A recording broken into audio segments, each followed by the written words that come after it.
All right, here we go. We're recording episode number 67 of The Biggest Problem in the Universe. We're about to go live in, about a minute? Yeah, we're rolling. All right, cool. Oh, we're rolling? We're rolling. Wait, I shit. think I can, You got a sponsor do too, it right? too. Yeah. All right, do your thing. Dick's going to try to broadcast simultaneously. I give up. What's a motivated fool? Here's Dick. There's Ready? Dick. All right, There's shut Sean. up. Yeah. Today's show is brought to you by Harry's. Please visit harrys.com and use the promo code BIGGESTPROBLEM to save $5 off your first purchase. Want it again? You know, a little peppier? One more. I think I may have talked to the tail end of that one. Okay. Today's show is brought to you by Harry's. Please visit harrys.com and use the promo code BIGGESTPROBLEM to save $5 off your first purchase.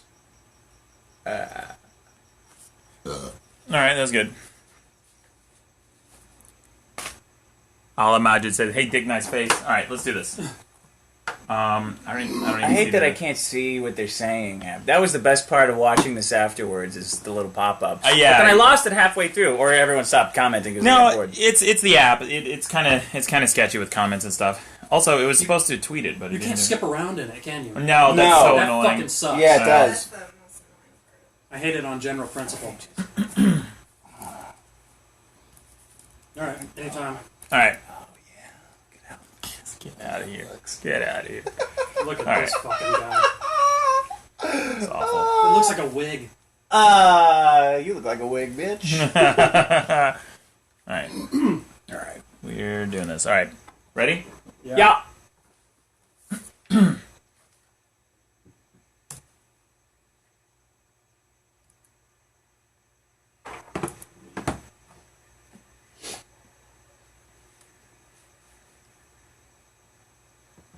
Welcome to The Biggest Problem in the Universe, the show where we discuss every problem in the universe, from quakes to Quebec, with over 3.5 million downloads. This is the only show where you decide what should or shouldn't be on the big list of problems. I'm Maddox, with me is Dick, Hey, what's up, buddy? and Sean, our audio engineer. Welcome back. I think it's pronounced Quebec. Quebec, really? Yeah, not Quebec. Oh, it sounds so much better with the alliteration in there. No, it's French, though. Quebec. And they speak Quebecois. Is that true? That's true. What is that? It's French Canadian. Hey, Is it French or Canadian? I work with voice actors all the time. And what do they have it on their resume? Quebecois? Well, no, because we'll do dubs Oh, into that's weird. Quebecois. Yeah. Quebec, why? Quebecois. All right, guys. What happened last week? I got some news for you Ooh. about the votes.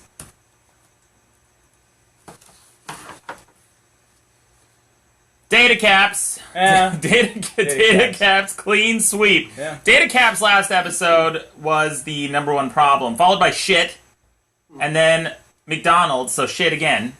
You know what surprised me though, Dick? I honestly thought that McDonald's would be voted into oblivion, because everyone loves McDonald's. You mean it would be voted down into oblivion Yeah. like Guardians of the Galaxy? Yeah. Yeah. Because McDonald's is the Guardians of the Galaxy of fast food.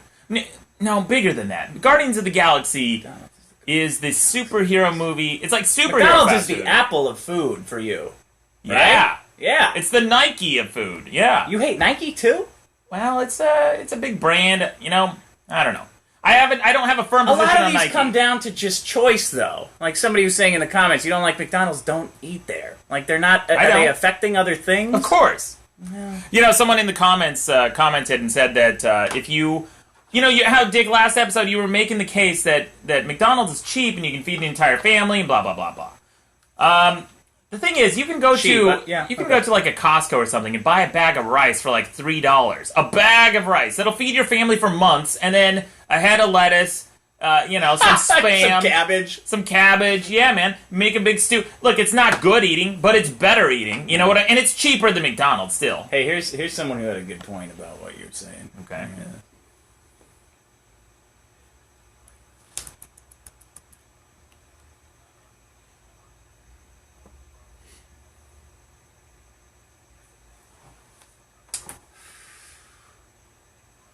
Huh? Gotta.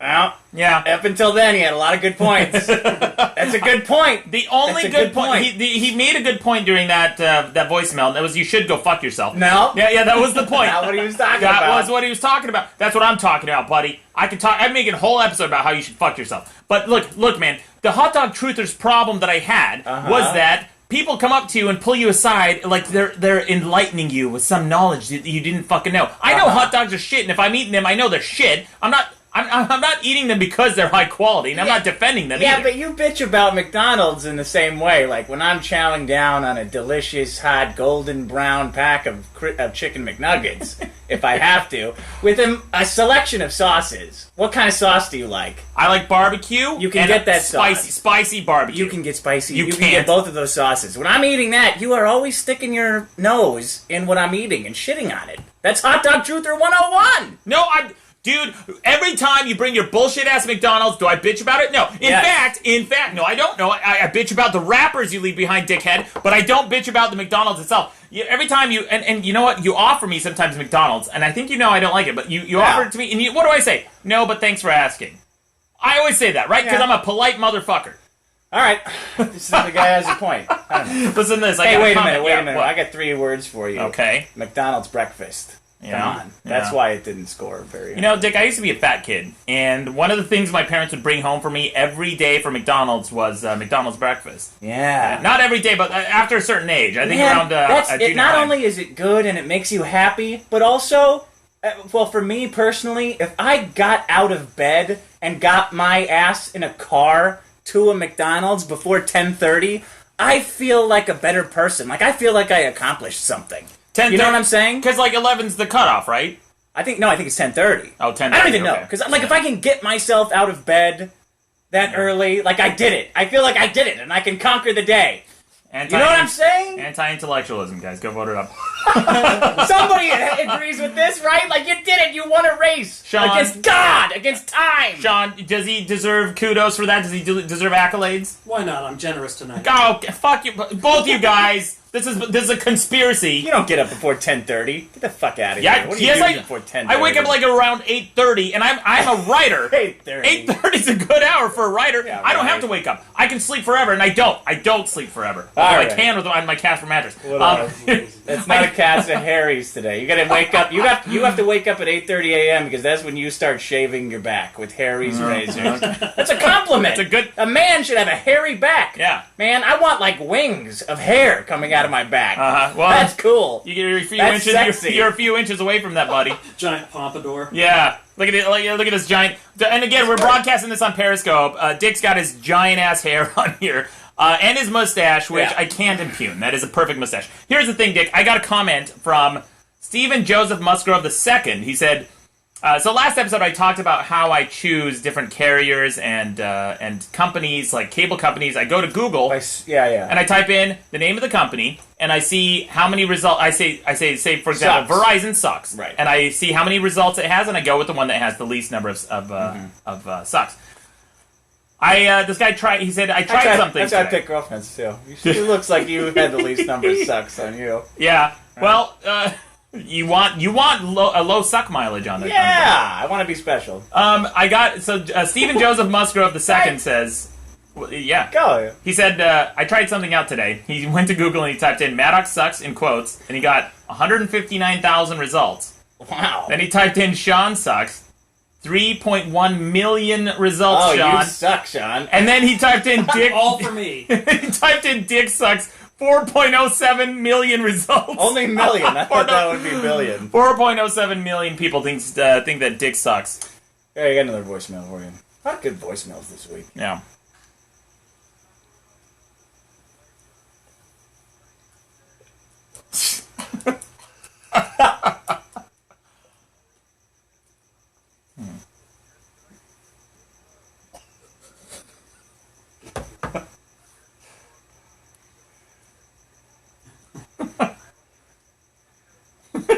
I do. Oh,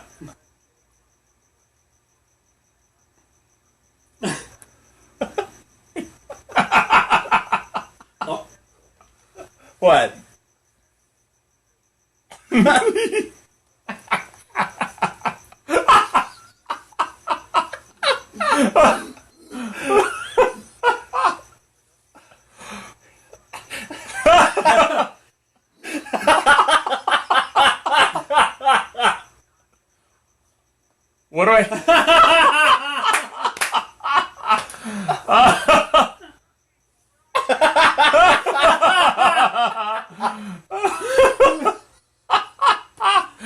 Dick, was this you? Did you leave this it's not voicemail, me. asshole? What did he say I literally have? My dad comments on that one all the time, too. Cut that guy out. Cut says- this voicemail off. Sean, cancel It's this over. episode. I'm pissed off already. It's garbage. I don't... It's hyperbole. Yeah, I get it. Yeah, you know. I get it. You got math on the brain all the time. Yeah, tell me all about it right now, thesauruses. Yeah, tell me all about these hyperboles. All right, man. I got a comment from Izzy Nober, whatever. One and done. That's what we're doing now. He says, Dick, you complain about telecoms colluding to fuck customers over, and you implied the government should do something about it. Uh-oh. I always find it funny when libertarians accidentally discover why regulations exist in the first place. That collusion right there? That's because beautiful invisible hand of the free market at play, son. Without anyone to regulate these fucks, that's what they will do inevitably. Still a fan, though. Izzy. This must be what Trump feels like Yeah. when a reporter asks a stupid question Yeah. that's trying to stump him, but it can't be done. They don't understand that it can't be done, right? You and I know it. You obviously know he can't be stumped. I know, Sean, you know it. He knows it, but the reporters don't know it. They think he can be stumped. But now I feel it. I feel that unstumping wash over me like a wave. Look, do you even know what is a libertarian? I get... I was listening carefully to the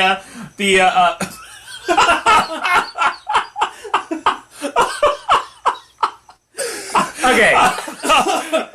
First of all, yes, go on. telecoms are not free market. Okay. They became a public good when we dumped hundreds of billions of dollars into Oh, it. the It government's doesn't matter. okay. No, it's not the government's. There's no problems. This is the reality of the situation. Is we paid them hundreds of billions of dollars to develop this system. Yeah. It's not the way I would have done it.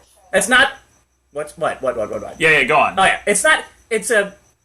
I lost my train of thought. I'm sorry. As you said, they dumped hundreds of billions of dollars in We there. did. It's not the way, That was the decision. So at that point, it's a public good. There's nothing libertarian about that. Not the way I would have done it. Not the way that guys like Coase, my favorite economist, would have done it. Huh. You know what I'm saying? In this situation, we don't have a free market. It's an oligarchy at best, right? And it's an oligarchy that tries. That is getting away with monopolistic pricing because of political coercion. They got everybody on the dime. They got everybody on the payroll. You see what I'm saying? Yeah. Well, But back to my point. Do you know what is a libertarian? That's what my point is. Like, do you think libertarians walk around saying, roads? Don't need them. In a libertarian utopia, you don't even need roads. You get everywhere with the power of your intelligence. Like, do you think that's what libertarians want? No, they just want a little more free market competition for stuff like healthcare. Sure. Of course, yeah, because when there was free market competition, everything was great, and then fucking Obama came in and ruined everything. It wasn't free market then either. You still have political corruption all over the place, Maddox. You know, I know what a libertarian is. I saw a meme floating around on the internet. Yeah, that's what you guys think a libertarian is. No, because you know what, Dick? There's no such thing as a libertarian because it's just a theory. It's not a theory, it's an idea. theory. Yeah, it's an idea. It's an idea that hasn't been tested. It's an idea that applies to different scenarios. Yeah. You can't have a libertarian police force. Okay, that doesn't exist. Sure. You know what I'm saying? Can't have a libertarian. It doesn't exist. Yeah, but lighthouses got built before the government existed. What? Do you know this? Do you know this is the classic problem, right? No. All or nothing. It's gotta be. We need government for everything, or we need government for nothing. There's no in That's between. not what libertarians think. They don't think that. Show me a moderate libertarian.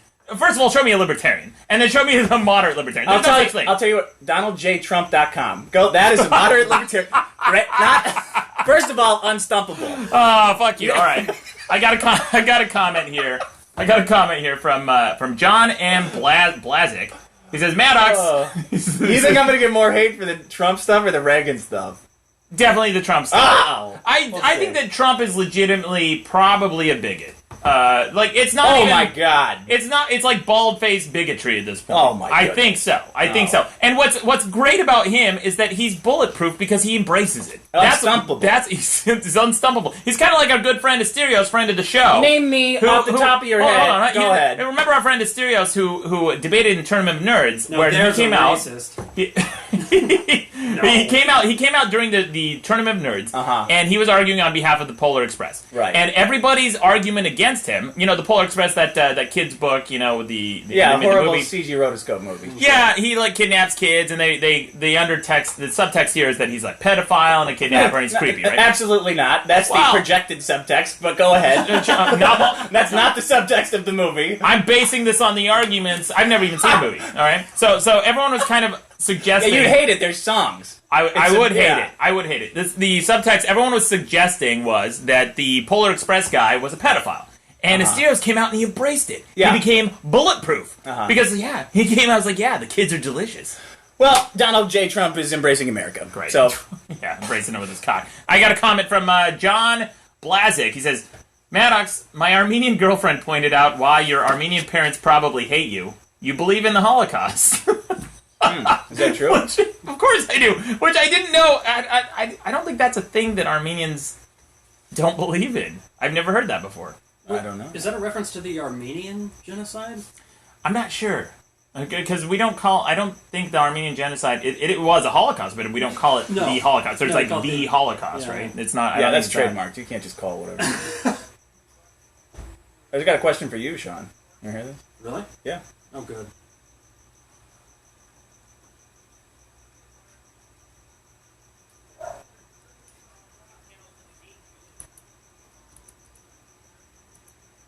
Here it comes.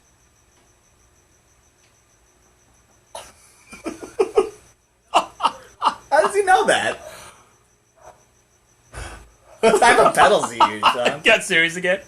Are you good? He's calling you out. All right. That's nice. That guy's calling you out. Are you good? I have a Strat, I have a Les Paul, I've got one that I have built, I've got a Martin Acoustic. I don't know what else I have. What did you have I built? sold a Gretsch. Fancy pants. Fancy. Good call. Good call. Awesome. I'm glad we had that call. Listen, Dick, I got a song. This isn't quite a song. It's a clip that someone took from our last episode. Okay. He said his name is Mark Steiner. He sent this in, and he said he made a super cut of our last episode. I want to play this. Oh my God.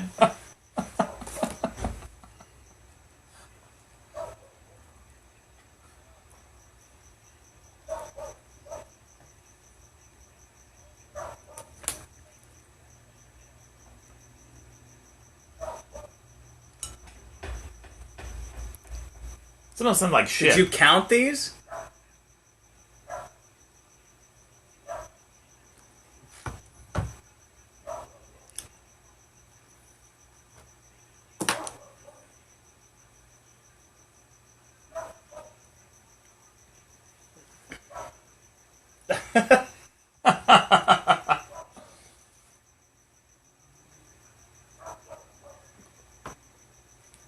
Yeah. It was an abridged version of that last episode. I think he got it. He got the flavor of it. Yeah. Yeah. Do you want to do problems now? Yeah, Dick. What do you got? What's your first problem? Let me see if I got any more good. I got some. All right. My first problem is getting caught cheating. Now, this is cheaters. Cheating. Okay. Cheating and cheaters. Are you sure? Yeah. Which is it? Cheating and cheater. What do you think? Cheating? Is it cheating or is it cheaters? I'm gonna say cheating. Do you even know what are a cheater? Yeah. It's that guy that's... He sells Cheetos. I know what it is. Cheetos. Cheating. Yeah. Let's say cheating. Ashley Madison got hacked, right? Yeah. I think it's worth talking about. Okay. I think cheating is worth talking about. So you think cheating is the problem? Well, that's what I want to talk about. Okay. I don't know. I think it must be. Because the emotional impact it has on people is devastating. And that's never going to change. It can be, yeah. So it must be a problem. Well, I have some people. I know some people who've been cheated on, and they bounce back pretty. They're called ex-girlfriend. Yeah. Sure. Yeah, dickhead. Awesome. Cheating. So I know some people who've been cheated on who bounce back pretty quickly and easily because they weren't that invested in the relationship. Sure. It ended, and they said, that was that. But I also know some people who were devastated because of the cheating. Yeah, I know a girl whose mom went to an insane asylum when she got cheated on. How's that? A couple of years. She got cheated on, and she went to an insane asylum. Yeah. Wow, that's pretty heavy. Pretty heavy. You know, this is on the scale of death, but like I'm not comparing your problem because you brought it in recently. I would have said that regardless. This is on that level for like emotional destruction. Easily not. Definitely not. No, because death affects so many people emotionally. But cheating, again, I just gave you the example where there's a fair amount of people. I'd say about 30% based on my personal experience. This is totally anecdotal evidence. I brought a lot of stats too. Okay, I want to hear these stats. But you keep going. I want to hear these stats. But I think based on my anecdotal evidence, I don't think that cheating affects people nearly as much psychologically as that. Because that girl, that girl's mom who went to an insane asylum because she was cheated on, she couldn't have been well adjusted to begin with. Because most people who get cheated on don't go to insane asylums. She had to have had other shit going on. Well, sure. Yeah. Okay. Well, what do you say so? I don't know. I'm not an armchair psychologist. Surely you would say it's devastating. You know, here's another anecdote. I knew a psychologist who worked with refugees, out of death camps. Yeah. I think it was like Cambodian death camps or something. I don't remember the exact specifics of it.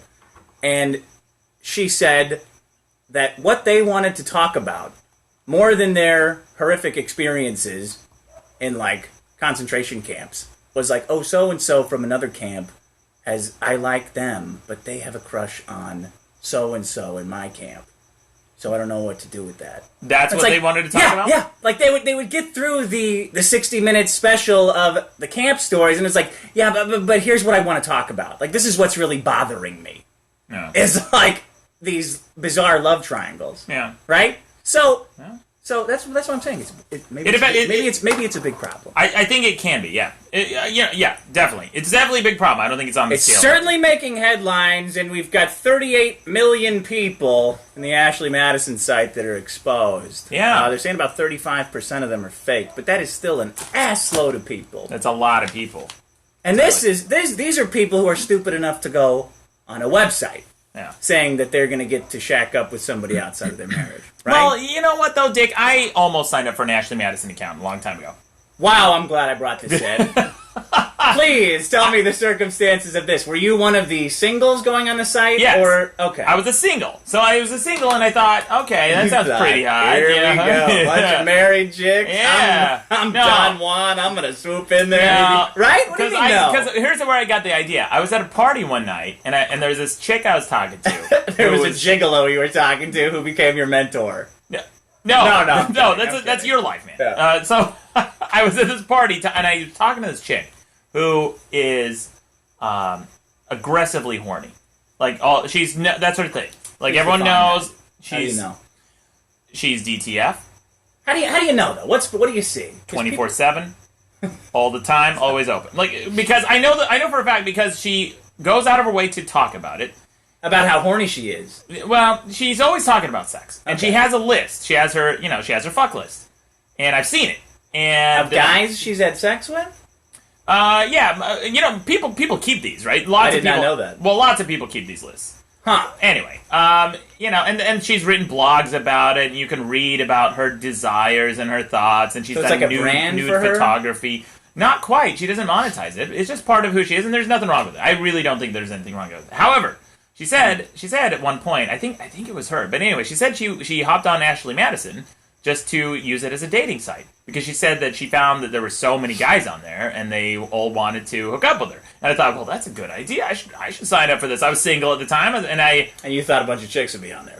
I went to the website. I didn't even get into the registration process. I got bored, and I was like, fuck it, there's porn. I'm just gonna go watch porn. Yeah, for some reason, I've always been immune to their marketing. Like, I'm a big Stern listener, and every time I hear on Stern, I'm like, everyone knows that this site is full of married men who want to pretend like they would cheat on their wife, right? Everybody knows that's what this site's for, right? Nobody could possibly be getting laid on a site catering to people who want to have affairs. Well, that girl I mentioned had hooked up with several guys from the website, and she said she's had great experiences. I don't know. I'm suspicious of that because it sounds like a brand. Anyway. That's what she does as her. Yeah, I'm very suspicious of that. Yeah, of I don't- chicks who do that. I don't like their think so. their whole like lifestyle online. Like they are their social media profile. Chicks who, well, you know what though? After a while, she removed this stuff online, so I don't think it was. I think it was on there for a little while. Maybe she got too much attention. Anyway, it could be. It's one element. I think chicks like sex, and I think that they sometimes just want a no strings attached relationship. I've been in situations like that where I've dated girls who, near the end, they asked me. They literally asked me. They said, "Well, this thing's not working out, but can this just be a no strings attached sexual thing?" Yeah, see, that's a trap. Why? Guys, they want more. They want you to hang around more. That's like the lure that they're trying to get you in with. I'm 100%, like, I'm sold on that. No one could ever talk me out of that. Because it happens a lot, and I think more often than not, that's going to turn into a relationship. Like, more than 50% of the time when girls do that, it will turn into a relationship. So it's a good move on their part. Weren't you saying you're coming out of a relationship that way? You're like, that's how they get you working back out. in, though. Right, Yeah, Yeah. But it also happened to me one night at a bar. I met a girl who was just like one night stand. She said, "Listen, I don't want a relationship or anything. This is no strings attached if we do this." I'm like, well, that's perfect, because I don't want anything either right now. So, yeah, bada bing, bada boom. Yeah. Baby. Maybe I just have too much respect for women. That's probably the problem. What an asshole. 5% of the U.S. is on Ashley Madison. 5%. 5%. 5%. Yeah. Looking for an extramarital. That's a significant amount. Yeah. A lot of .govs and .mils. How's that? That's pretty funny. Yeah. Decent amount.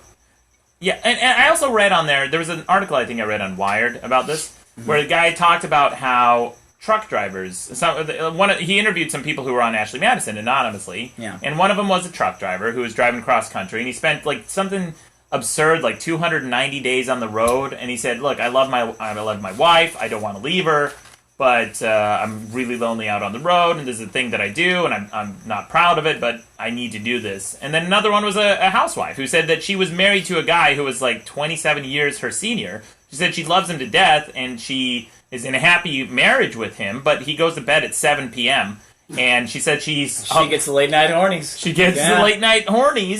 Sure. Yeah, she pops a couple off. How old was he? Is this like a Anna Nicole Smith? And she was, I think, she was in her early 30s. Yeah, something, early 30s, 50s, something like that. Yeah. Sounds like a way out. Yeah. I guess it's a solution then. Sometimes. Sometimes. I don't know. So how about this? This is an interesting stat. Is an extramarital affair wrong? This was the question posed in a survey. 1973, 70% of the responders said, yeah, it's wrong. 70%. In 1973? Yeah. 70%. That's a pretty high amount.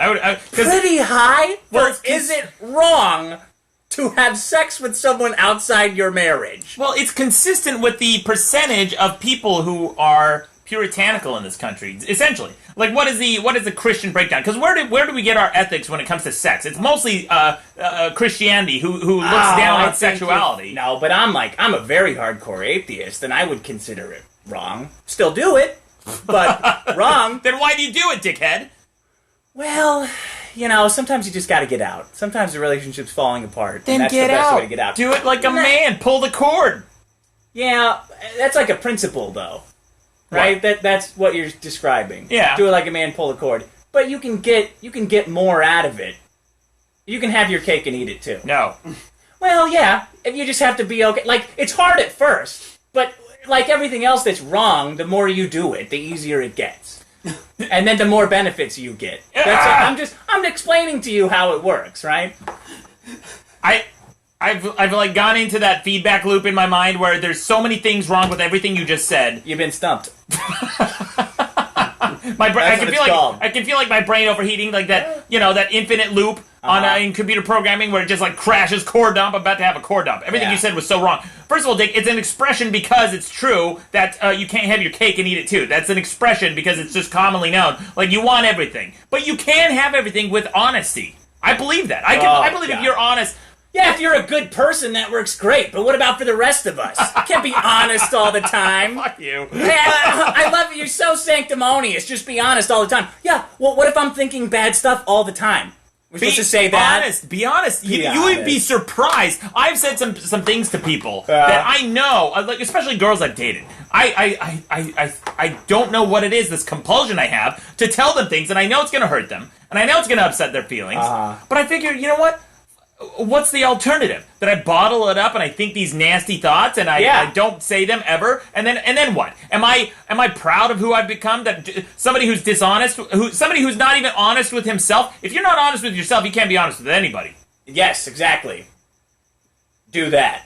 Do what? Don't be honest with anybody, least of all yourself. No, I mean, what are you supposed to say? They say, what are you thinking about? And you're like, oh, well, you're a walking collection of aphorisms, and the world would be better off without you. That's a great date. Very, very polite. I'm a well-mannered guy, you know? I don't want to be honest for the sake of just ruining a perfectly fine evening. Well, what are you going to bang someone who you're not into? Of course. What the fuck are you talking about? What's Ashley Madison founded on? Banging people you're not interested in. Who gives a fuck? On any level. Look, man, here, I have this... Well, physically, of course, physically. Well, physically, I mean, that's out of the question. But here's an example. I find Jenny McCarthy repulsive. I think that her personality is atrocious, and this was before her anti-vaxxer shit. I'm not just saying that because of my ideology. I didn't even know about that anti-vaxxer shit. Way back in the day on MTV, I hated her personality. I hated how attention-craving she was. I hated how she was just out there to exploit everyone and do anything it took to kind of get to that next pedestal. I sensed that. Ambition. It's not ambition. Go ahead. It's desperation. And I sensed that a long-ass time ago, where she's a survivor. Definitely a survivor. But that's the best thing and also the worst thing I can say about her. That's another she's a survivor. Term. I don't know if you can call anyone a survivor. Yeah, so what, you wouldn't bang her? No. Oh, horse Out of shit. principle. Horse shit. No. You wouldn't bang Jenny McCarthy out of principle? So turned off. I'll tell you why. Before she had a kid? I'll tell you. No, definitely before she got a kid. And I'll tell you why. Here's how I found out one night. I was looking at... I heard that some nudes of her leaked. Leaked, of course. Everything always leaks. But I heard some nudes of her leaked, right? Wait, when?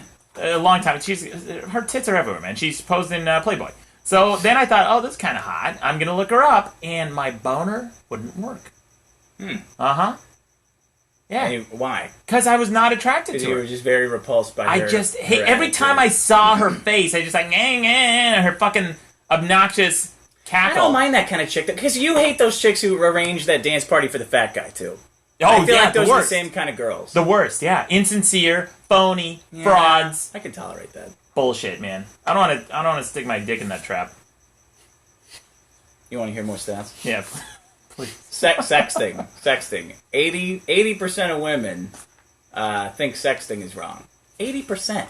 That means 20% think it's not wrong. The decision of doing something wrong is hard enough. When you think it's wrong, it's still a contest. The contest is still uncertain. When you don't think it's wrong, it's anything goes.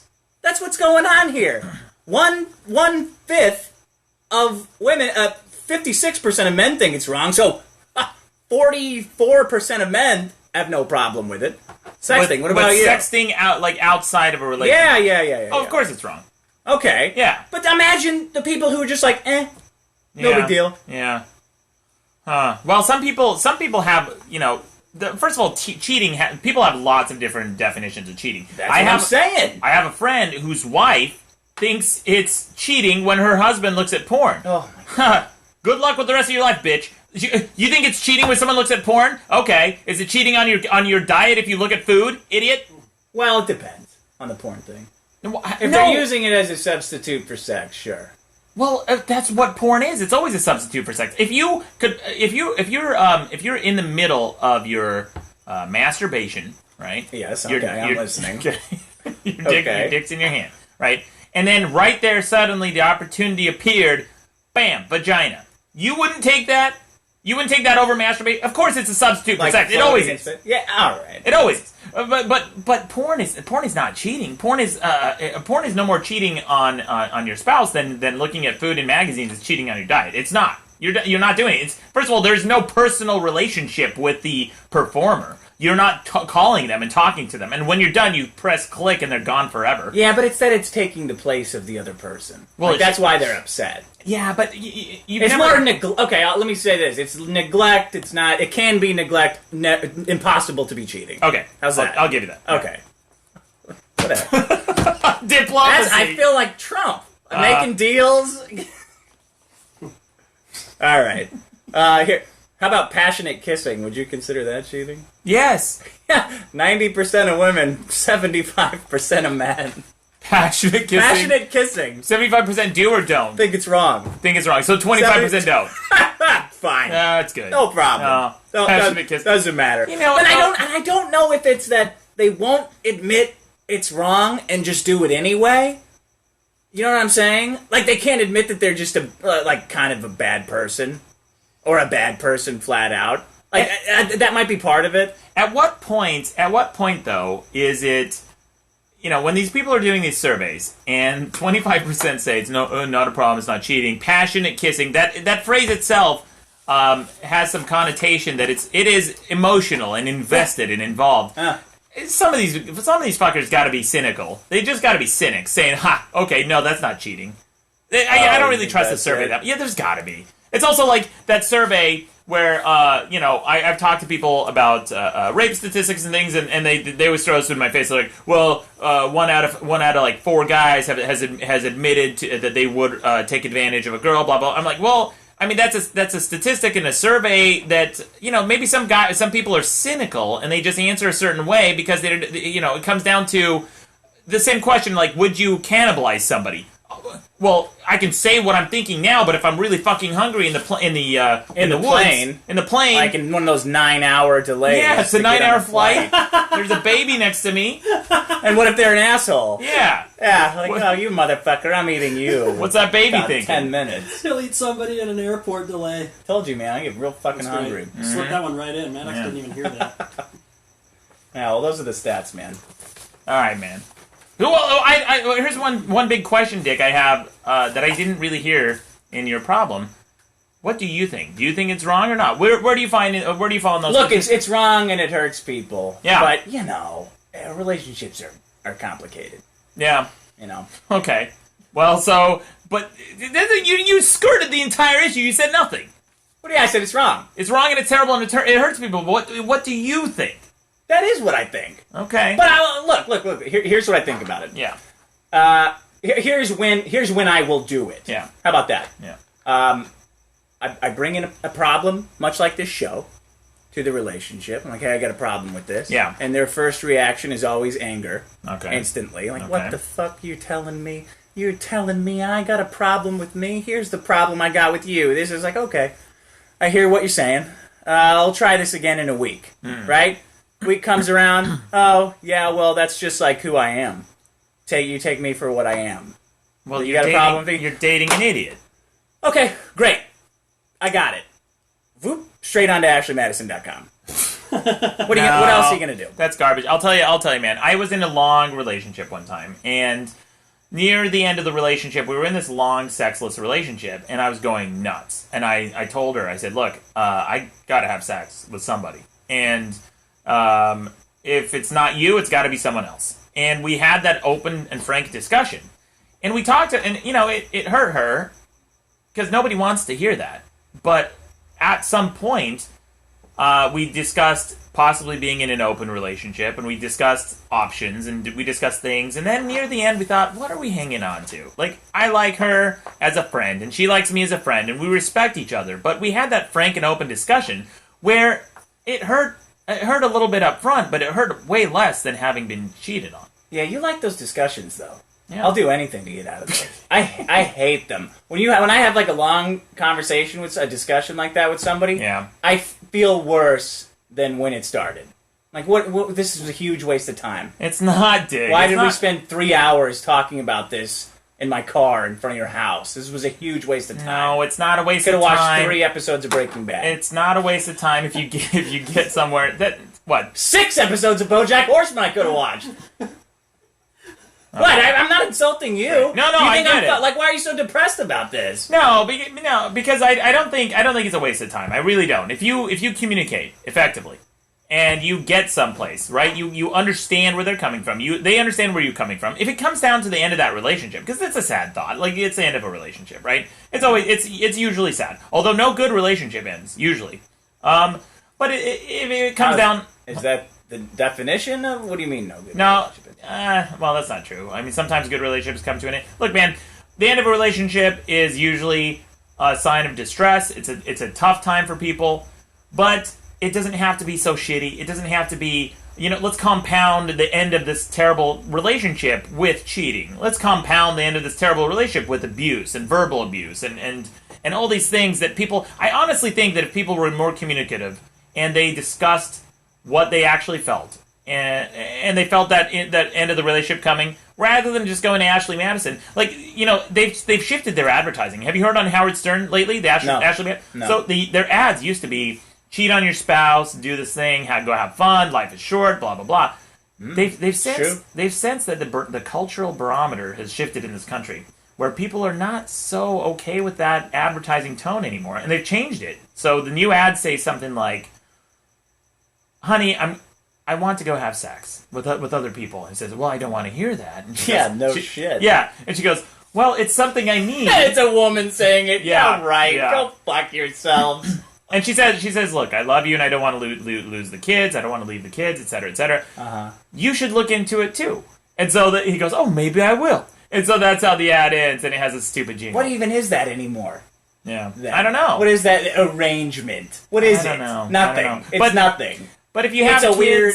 Yeah, I don't know. If you have kids... there was an article, there was a social psychologist who wrote about this a long time ago, and she had an article, she had an interview with NPR, where she talked about she made a case for cheating, and she said that sometimes it can save relationships and marriage, and there's some psychological thing that goes on, and that some people are wired to do that, and they need to do that, and they can never be in monogamous relationships. There's a case to be made for non-monogamy, evolutionarily speaking. But anyway, man. Oh. 30 to 60% of married individuals in the U.S. will engage in infidelity at some point during their marriage. There you go. I don't know. There's nothing, like, unlike many of the other problems on the list, there's no fucking solution for this. Well, right? Not even close. FGM, education, slacktivism, stop complaining about it, hunger. No, I got the solution, man. I got the solution. I think a lot of people who cheat. Here's what I think it goes into the psychology of cheating. I think people who cheat, sometimes they find somebody and they settle, and they think that they can never do any better. Then, at some point in their lives or their careers, they find out that they can, and they have more options and more opportunities. And there's that expression. Story about you? No. Okay. No. All right. No. I've never cheated. I'm a loyal guy. But they get to that point where they may have other opportunities, right? And then, what's that quote? There's a famous quote from somebody who said, "You're only as faithful as you have options or opportunities." Sure. That was Tom Likas. It was. Okay. Bitch. Dump that, bitch. How about you, Sean? You ever plow another ass farm? In a relationship? No. Yeah. No. Oh, good for you. Yeah. Good for both of you. Good. Yeah. Guys. You're so great. Yeah. Oh, us fucking asshole. Us loyal dudes. No, man. They say that you're only as faithful as the options that you have. So I think that some people. Here's how you solve this problem, right? You liberate sexuality, because in this country we have this puritanical view of it, where everybody's covering their nipples. Dick, you brought that in as a solution for your nipple. Yeah. I totally agree with that. The more sexual our culture becomes, the more liberated sex becomes. People stop freaking the fuck out about it. They have more sex. And then the more that they have sex, they'll stop losing their minds and get all obsessed and horned up. And every opportunity that comes along, what? They think to themselves, I've sowed my oats, I'm okay. I like the girl I'm with. I like the guy I'm with. I don't need to do this. Here's what you're missing. Sex is a power game. Yeah. That's all it is. It's a big power struggle. For you. We're going to play it till the end of time. That's it. I feel like it's I'm a looking... big fucking problem. I feel like I'm looking into the abyss of psychological disorder. Oh, yeah. And the abyss is staring back into you. If you had an acoustic guitar, you would be really dangerous at college campuses with this kind of talk about sexual. Hey guys, I got a jam about sexual liberation into corporations. Gather around, everybody. Yeah. Go ahead. What's your problem? I'm talking too long about cheating. Dick, before we go on, I gotta say something. You would be dangerous around college campuses with that mustache. Would you use to shave it? Yeah, I would. If when I do shave it, I will use a Harry's razor. Today's show is brought to you by Harry's. Please visit harrys.com and use promo code BIGGESTPROBLEM, one word, no space, to save $5 off your first purchase. Hey, how about Harry's, man? How's your Harry's razors doing? Holding up. My Harry's razor is amazing. Again, like last episode, you said, I don't know how they make any money. They're really good, high-quality blades. We've talked about this multiple times, and the cream it's refreshing. It's cooling. It feels great on my face. It is. Their starter set is $15. That includes the razor, 3 blades, and your choice of Harry's shave cream or foaming gel. As an added bonus, you get $5 off your first purchase with our code Biggest Problem. I think you get free shipping. Look, that's a month. That's a month's worth of shaving for $10 at least. Mine's gone much longer than that because I don't shave every day. I like looking a little rugged. Yeah, you know. Yeah, it looks like 2 days going without shaving. Like I look great. I look sexy as fuck. I look like those soap opera stars. Yeah, the ones with eye patches. Right. Sean, you like cream on your face? All right, Dick. Should we get? Hey, you can shave your back with these razors too. I just learned that. I'm not shaving shit. Not on my back, buddy.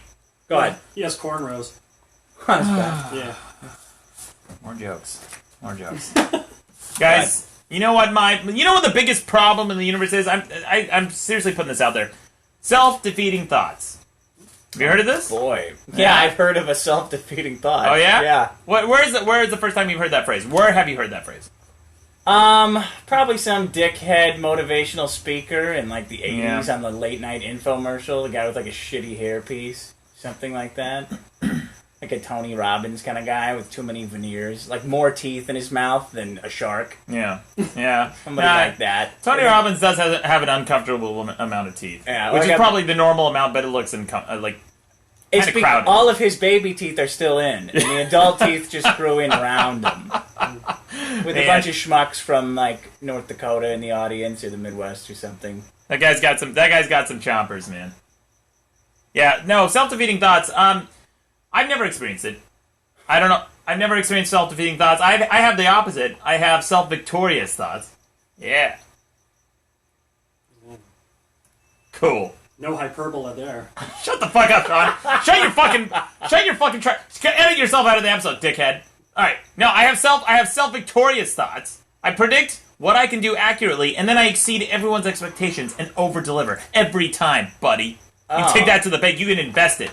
Do you have any examples of times I've over-delivered? Yeah. I'll tell you time. I'll tell you time I've actually had a self-victorious thought. Okay, I was snowboarding, right, and this was like my second time snowboarding, and I'm going down like the triple diamond, like the hardest thing. Like okay, Sean White. They had this little placard at the top of the resort at the lift, and they said Sean White doesn't dare go down here. Okay. And I went down this triple diamond lift route, and I was getting so much speed, and I'm an amateur at snowboarding at this point, and I thought, man, I'm getting so much speed, and I for a split second I was a little bit worried, and then I thought to myself, no, fuck that, I can do this, and then I took a jump and landed it. No, that's no hyperbola, dickhead. Yeah. That's no hyperbole. I actually landed the jump. It was fucking amazing. I did it. Because I literally had a self-victorious thought. I literally thought to myself, I can do this. Oh. And I did it. Do you have any true stories? Yeah, fuck you. The entire last half of everything I said was true, including fuck you. This is from Psychology Today. Depressed neurochemistry focuses on negativity. Your thoughts dwell on sad things such as times of loss, failure, disappointments, and ill treatment. When you remember one time something went wrong, memory networks light up for all the times that something similar went wrong, forming a category of things going wrong. And because depressed minds ruminate, repetitively revisiting that network, that category, then solidifies into a thought pattern that says, it has always / never been this way. So it's a way of thinking, right? Your neurochemistry causes you to create a past in which you will always fail, you are always disappointed, or in which you never get what you want. That's the problem with self-defeating thoughts. it happens far more frequently and far more commonly in people than you might think.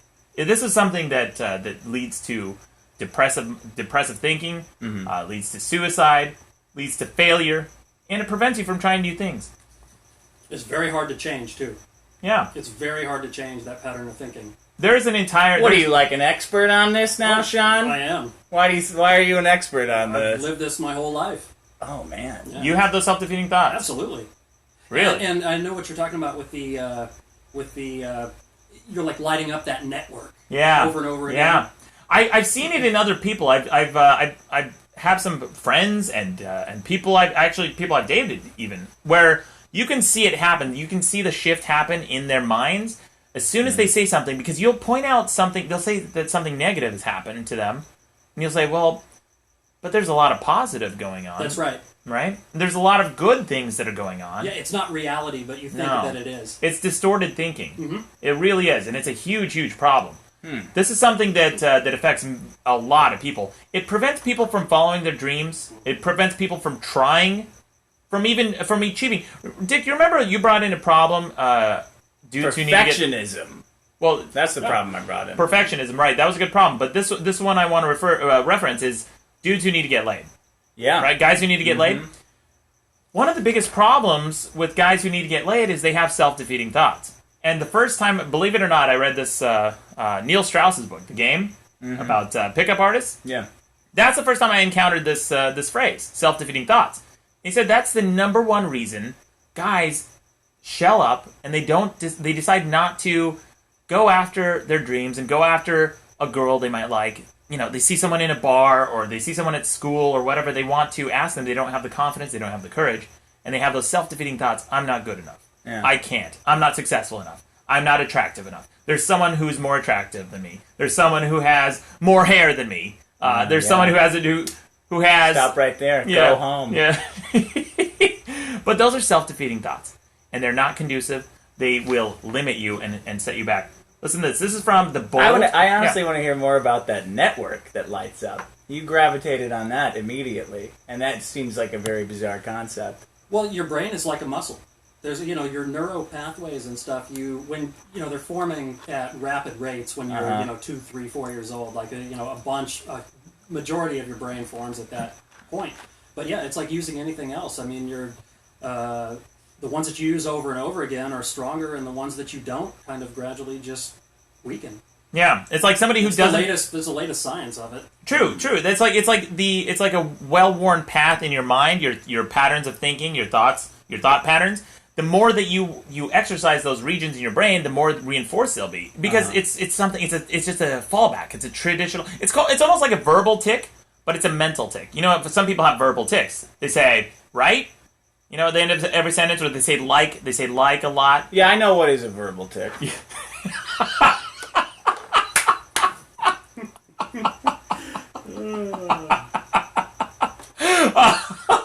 That was brilliant. So they have these recurring thought patterns. Yeah. That are destructive to them because they'll get reinforced and they'll get depressed and they'll lead to all sorts of nasty things. That's a liquor loop.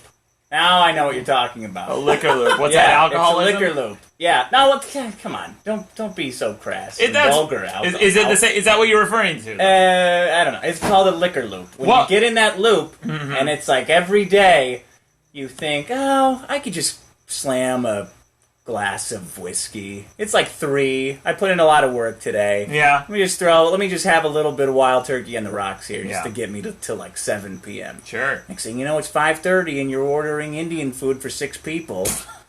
Oh, just for you. That's a liquor loop. Then the next day you wake up, you do it again. Dick, I feel like you've described like every weekday for you. Every weekday. It's hard to get out of. It's hard to get out of because you get used to it. Yeah. It really is. It really is. I know we joke about it, but it really is. It's a really tough thing. It prevents you from trying new things, as I said. This is, again, from Psychology Today. They said, this kind of categorical description of past events becomes a prediction of things to come, which is the gambler's fallacy, essentially. Past predictions don't affect the negative future. about everything? Yeah. The idea that you are destined to fail will prevent you from trying new things. Few thoughts are more likely to prevent change than those that predict defeat. Self-defeating thoughts are central in maintaining depression and blocking change. The most common the most common self-defeating category of thoughts stems from the belief that we are doomed to letting our past determine our future.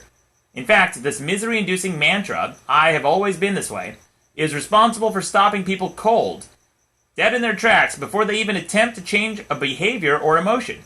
Such thoughts are depression reinforcing. And I'll tell you, man, I used to suffer from depression a lot. I used to be really depressed, especially in my early 20s. I was suicidal. I was suicidal. I totally get it. I totally get that. How suicidal? What do you mean suicidal?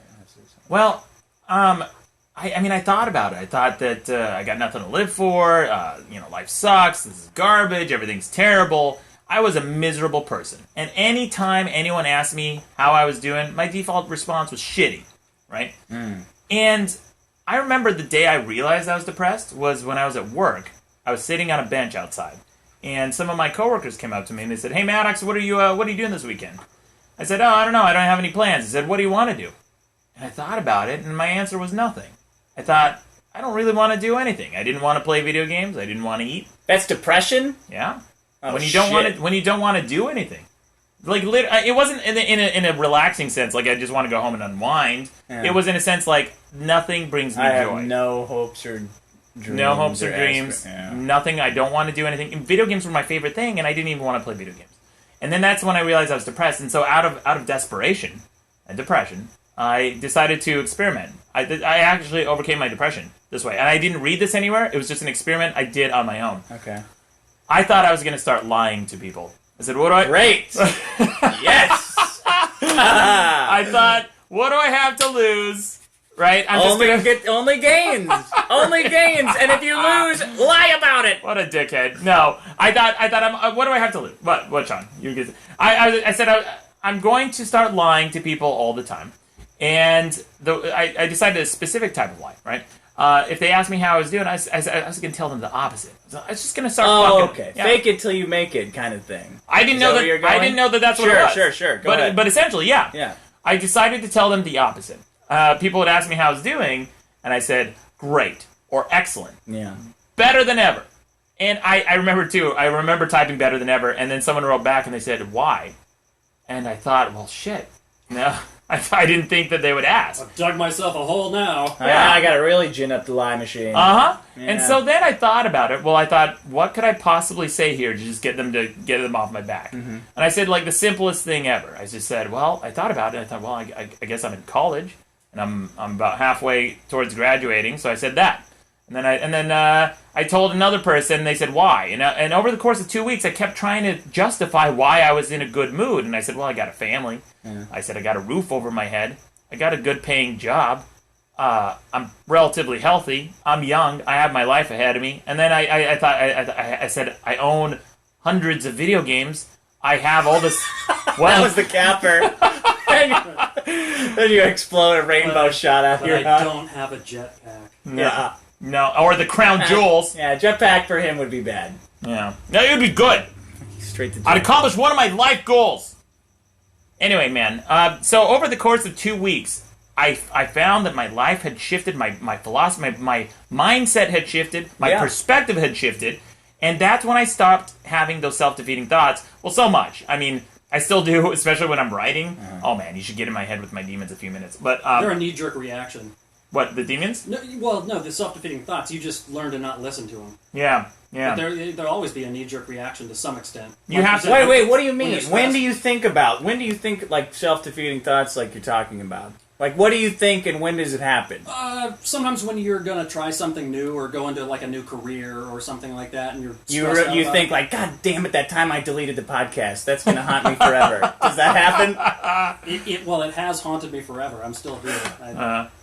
I'm serious. What do you think when you're, like, entering those situations? Just self-doubt? Well, I'm currently tracking everyone who's ever left a voicemail about it. The beginning of package. Okay, Sean, the Unabomber. Domestic terrorism. Yeah, okay, go back. Yeah, man. So over the course of the I would say the next... After I did that experiment, right? That was in my early 20s. Then for about 12 years of my life, I didn't experience depression. I didn't experience it again for about 12 years. Did you do that for 12 years, or did it come more naturally? It came naturally. I remember, I mean, this sounds super It almost sounds like hippy-dippy bullshit. Oh, it sounded like that since you started this Fuck thing. you, Burning Man. I don't need the shit. I remember waking up one morning and just thinking, well, that's another day I'm alive. That's cool. And I was so happy just to be alive. I really was. Because I remember waking up in my apartment. It was my new apartment. And it smelled good. And I thought, wow, this is unusual. No, but I really thought I like the smell this morning. And I like that I'm alive this morning. Okay. And I don't care what happens to me today. At least I started out alive. Like, that's a good thing, right? My perspective completely changed. I didn't get depressed again until, I'd say about 2 years ago. And then, again, I went through and I practiced, and I practiced these mental thoughts and, overcame. But that's, these self-defeating thoughts, man, they're a bitch. You ever experience those, Dick? Yeah. Yeah, let me think. I'm trying to... Well, I mean, I don't just want to say yes. I hate when people say yes and identify with, like, bad things. You know, like, oh, I feel that way, too. See, the time. he never seems like he does. Yeah. Because he'll try anything. No, I've seen it. I've seen it, yeah. Oh, because we're good friends. No, I don't want to get into personal shit. Why? I don't care. No, because... What is it in regards to? No, I've seen it. I've seen it in the way that you think about it. Sometimes you ruminate about things and things about life, where your life has been, where your life is headed. I'll see it sometimes. Yeah. Where has my life been? I'll give you a second to think about it, Dick. But I want to go back to your problem about dudes who need to get laid. Yeah. This is from thebold.com. They said these are 5 self-defeating thoughts that you're single silent. I don't know. The title's a mess here. But anyway, it said, here's a self-defeating thought. If I were hotter, skinnier, smarter, or more interesting, I'd have someone by now. See, but I don't think stuff like that. Like, everything negative I think about myself is just laziness. That you're lazy? Yeah, it's like, well, why don't I have this? Like, well, because you didn't do it. Because you didn't work for it. Like, what? That's it. But that's rational. That's not like... That's what I think. Like, that's what I always come back to. It's not shit like that. Like, if I had this, my life would be better. It's like, well, you should have worked harder for it, man. Well, this doesn't apply to you, but this is definitely a Okay, keep giving me some more examples, then. Okay, well, this is a huge subset of... Because I don't identify with what you were talking about either, Sean. Like, where you're trying something new and you are like, doubting yourself about it. I think a lot of that forms really early. Depends on who your like role models are growing up. I mean, I think. I mean, that's what the experts seem to think. Yeah, I believe that. It's, yeah. Well, take that. My parents aren't like that either. Like No, they're like, go they're fucking kill him, go. No, they're not. Yeah. Your parents are very encourage you. When you grow up, yeah, right? all the time. Yeah, well, that's great. Too That's much, great. probably. Yeah, too much. Yeah, Definitely too much. too much. Oh, we gotta have Probably. we gotta have a talk. No, but these guys, a lot of people, and girls too. If They wouldn't even say no. They wouldn't say no to you. Yeah, they were so like experimental those parents, and hippy-dippy. When I was Uh-huh. like 2, my mom wouldn't use the word no. What, your parents go to Berkeley? No, they did not go to Berkeley. Big Dukakis fan? Was Dukakis the? He got stumped by Reagan, right? Dukakis was his. Yes. Yeah. Okay. Or was it? Yeah. Or was The it Mondale? second, no. Dukakis was Bush. Yes. Yeah. Oh, Bush. Mondale was Reagan. Mondale was Reagan. Yeah. Term. Yeah. Yeah. I won't hold my opponents. That was Lack a of that was a experience. half a stump because compared to the stumping you're going to see Oh yeah, Yeah, from Trump. Go ahead. So they say. So these are a lot of people who have these self-defeating thoughts when it comes to dating. Uh-huh. They think if I were skinnier, if I was smarter, if I were more interesting, I'd have someone by now, right? And this is their response. They say insecurity is one of the most useless emotions. I mean, think about it. What has it done for you lately? What has insecurity ever done for you? Not a damn thing, right? Except maybe bum you out and keep you down. And the worst part is because confidence is the single most attractive quality a person can have, focusing on your weakness actually makes you less attractive. So the self-defeating thought is a feedback loop that makes you even worse because you think these things about yourself and then you actually start behaving that way. Yeah. That's why sometimes, dude, I'm a big party crasher, and I'm not going to get into it right now.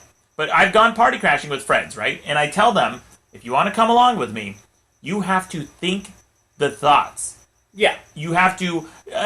one of my friends was going to come with me party crashing one time, and they said, well, what if we don't get in? I said, you're not coming. You're not getting in. You're not getting in. You've already failed this test. There is no what if. I belong at this party. I'm going to get into this party. End of story. I get... It's not like the secret bullshit either. It's an entire mentality you have to actually believe. Because if you don't, they can sure. sniff around. They can sniff around. I feel like you're incredulous about this whole thing, Dick. Or are you actually thinking about self-defeating No, thoughts? I'm just trying to identify. I'm just trying to find a way to identify with this problem. Like you put the challenge. I 100% agree with what you're saying. Yeah. Fake it till you make it. Act like you're supposed to be there. That's that's my MO to the end. Like I'll do if somebody says do this. I'm like yes, I can do that. Yes, whatever it is. Yeah, sure. Like well, are you sure? Yeah. Totally. No, but then where's the follow-through? Do you have the follow-through? Of course. You have to. I don't think that It's an opportunity. Well, what's the difference between, when it comes to thoughts, specifically thoughts about trying to change the way you think, what is the difference between faking it and actually being it? Thought-wise? Yeah. No difference. There's no difference, right? No. So, essentially, it's not faking it. When you actually think it, Yeah, but you have to fake it at first. maybe the first time you ever do it. Yeah. But I think that even that, the first time you ever do it, is not really faking it either. Well, you can look at things in a different perspective then. Well, How's that? okay, that's fair. But I really think that when people do this, when you actually think these thoughts, that's the change. That's all you have to do. It is literally a difference in perspective.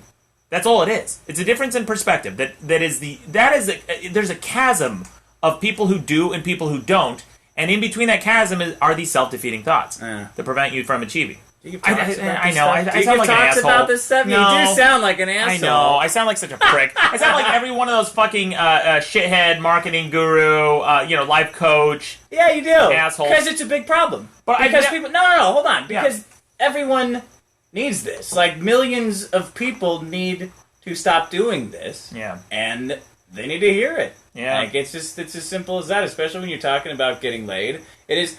You see these. You see like an image in your mind, you can picture some smoking hot trophy girlfriend with some like rich troll, right? And you think, she's just a gold digger out for the money. But it's like, yeah, but also, he might just think that highly of himself. And you can project that onto people. Like, you don't write her off as a hooker or whatever. She might be, I don't know. But he could also just be a very charismatic guy who believes himself, and that's very attractive. Yeah, and that can knock you up several points on the attraction scale. Oh, absolutely, man. I mean, I know there's guys out there. You never see the reverse, though. What's that? Do you? Like some little troll. I guess Hugh Jackman. What about Hugh Jackman is like, that's why everyone says he's gay, because he's very attractive, and his wife is like ho-hum. Oh my gosh, right? His wife, yeah. Have you seen his wife, Sean? No. That field is barren. No apples in that orchard. No cherries. What were you gonna say? Yeah, it actually is that embodiment of confidence changes the way you think, helps you achieve it. You overcome everything. You overcome all your obstacles because you think there's always someone more attractive than you. There's always someone more successful than you. They have more money than you. They're more popular than you. It doesn't fucking matter. Yeah. And it has everything to do with your inner thoughts, your inner monologue, what you actually think about yourself, and whether or not you can achieve, because you can put those thoughts into action. It changes the way you carry yourself. I used to be, even my body language, man, if you'd seen me like 7-8 years ago, I was kind of like slumped over like a tombstone all the time, and I didn't feel very confident about myself, and I felt I didn't feel as attractive. I didn't feel as worthy as some other people, but these are all things that I actually worked on. And it's not something. That's the thing, Dick. You say that laziness is your self-defeating thought. Fair. That's totally fair. It's not self-defeating though. It's genuine laziness. It's that I'd rather spend all my time being 3 beers deep. Like, my problem is not this problem. It's a big problem, but that's not my problem. You know what I'm saying? Yeah. Yeah. Well, I could see that. I could see that with you, but. These self-defeating thoughts affect a lot of people, and they affect them in lots of nasty, terrible ways. Yeah. And it's something that needs to stop. People need to stop reinforcing their bad, negative habits and start embracing good ones. Man, I sound like such a fucking dick. I know. Like a huge dick. I'm going to throw myself off a bridge. From? I don't know, because I don't even watch these social marketing experts. I don't watch these life coaches or anything. I really don't, and I don't give a shit. I've never seen Tony Robbins. I've never gone to any seminars. I don't know where this is coming from. No, you learned it from experience. Yeah, well, that's a fucking fact. That's how they start their seminars. I learned all this through experience. They sucker you in with that shit. How do you know, Dick? They can't convince you of it unless you do it. I love Mark. You might walk out of there high for a little while, you know, Yeah. like, oh yeah, it's so great, but you'll go back to your old habits unless you actually, like George said, like Maddox said, make that concerted effort to do it. To do it? Yeah, to do it, to actually... You actually have to do it, attempt yeah. to make that change. Yeah. You haven't even mentioned the physiological effects of what it does. I don't know. What is it? Neurotransmitters and stuff. I mean, it helps you, that positive outlook helps you make serotonin, dopamine, norepinephrine, all the stuff that your brain needs. Norepinephrine? Norepinephrine. No, that's true, Sean. It actually does. It releases more dopamine inside your mind. Yeah. It reinforces the positive. It changes your neurochemistry, your brain neurochemistry, to not be one of depression. There's a lot of hype here. But there's not a lot of plan, though. You know? What do you mean, not a lot of plan? Well, what's the plan? Fake it till you make it? It's Focus not on the faking. good stuff? Okay, stop right there, Dick. You're fucking up. That's your first problem right there. Saying the word fake. It's not faking because you acknowledged earlier. Fake. No, it's not. You acknowledged earlier that there is no difference between a fake thought about a fake positive thought and a real positive thought. But you're because still they're getting the off into exact the same weeds thing. again. You're still getting off into the weeds again. This doesn't help people who have negative thoughts. It absolutely does because you're looking at him. That's a slogan. And by the way, it's a slogan. And by the way, and I rant and I bitch and I'm Maddox, right? I fucking hate a lot of things. And now you're basically writing a "Hang in there, kitty" poster. Like, No. that's what this is. Fuck you, It's dickhead. focus on the good things in life. What the fuck? Sing it on the cross. It worked for him. It might not work for everybody. But again, that first of all, as Maddox, when I write my shit, right? People are like, "Oh, you're so full of hate. You're so negative." Blah blah blah. I don't see it that way. I don't see it that way. I see it as caring, right? I bitch because I care. I want things to be better. That's why I complain, and that's what I do. That's why I do what I do. Hating is the best form of caring, buddy. Biggest form of caring. That's what I am. Father Santa Claus of hate. All right. Big old turd stack of hate right down your chimney. What, Dick? What's your problem? Okay, I got one more fast one. Yeah. Too long shorts. Too long of a short? Too long of a shorts. Too long shorts. Oh, man. You wear shorts? You wear shorts or you jeans? I'm wearing shorts right now, buddy. You wear shorts. You like shorts, right? Sometimes. What happened to us? What? What happened to us between the 70s and now? What's wrong? Where when you go buy shorts now, Yeah. you cannot get a pair of shorts that don't go down to past your knees. What are you know talking what I'm about? saying? Are you kidding me? We are in the golden era of shorts, baby. Girls are walking around the shortest shorts I've ever seen. All I see is underbutt. Every day, all I see is underbutt. Okay. Too short of shorts for men. You're saying that they're too short for men? No, I'm saying that our shorts are way too long, man. Why are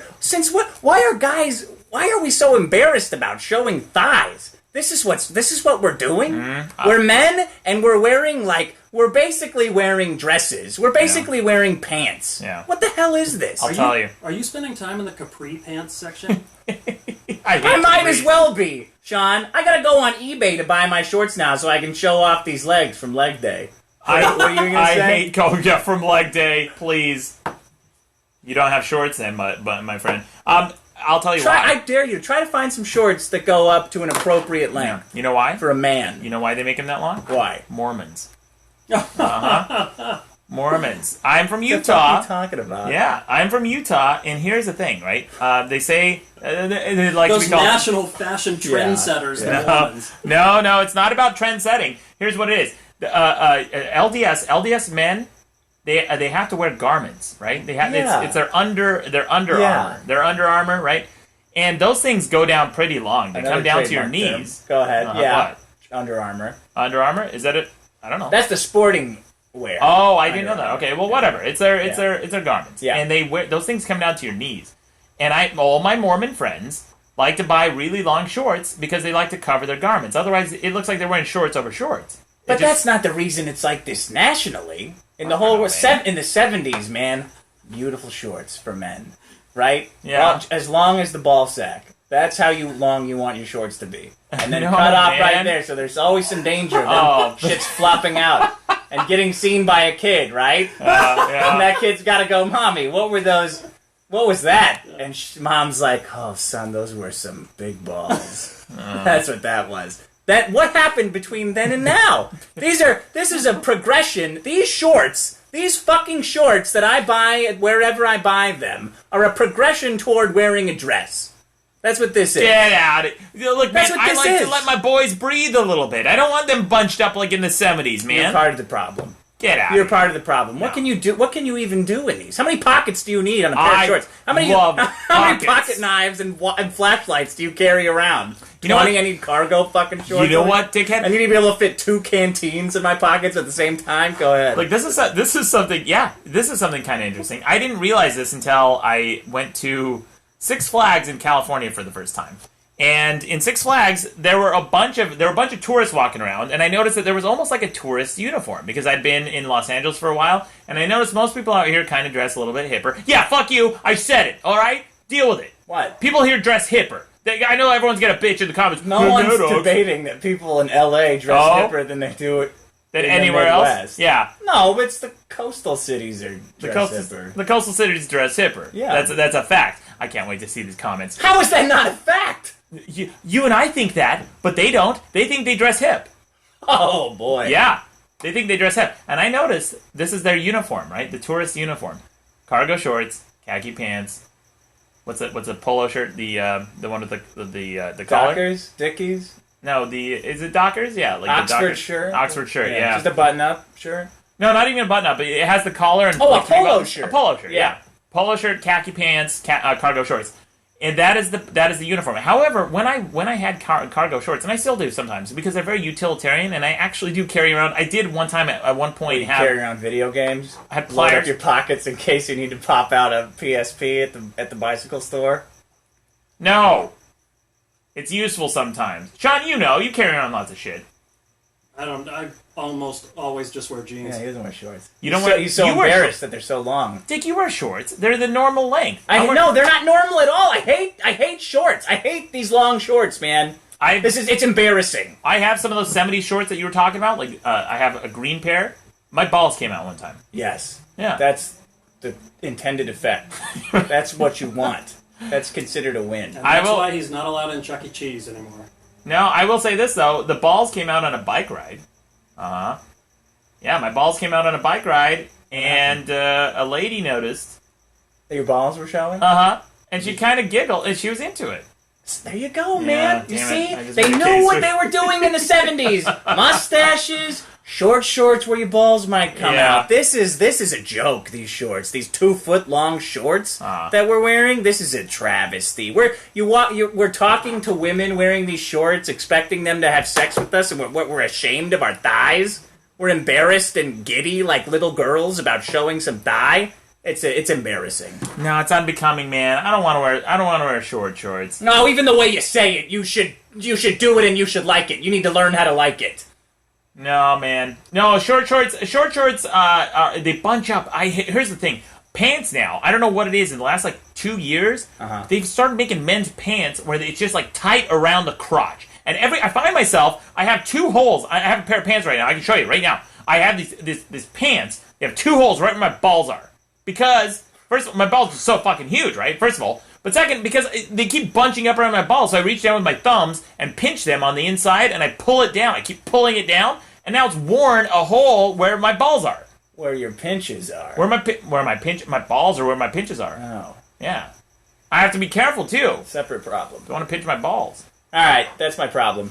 Good problem, Dick. All right.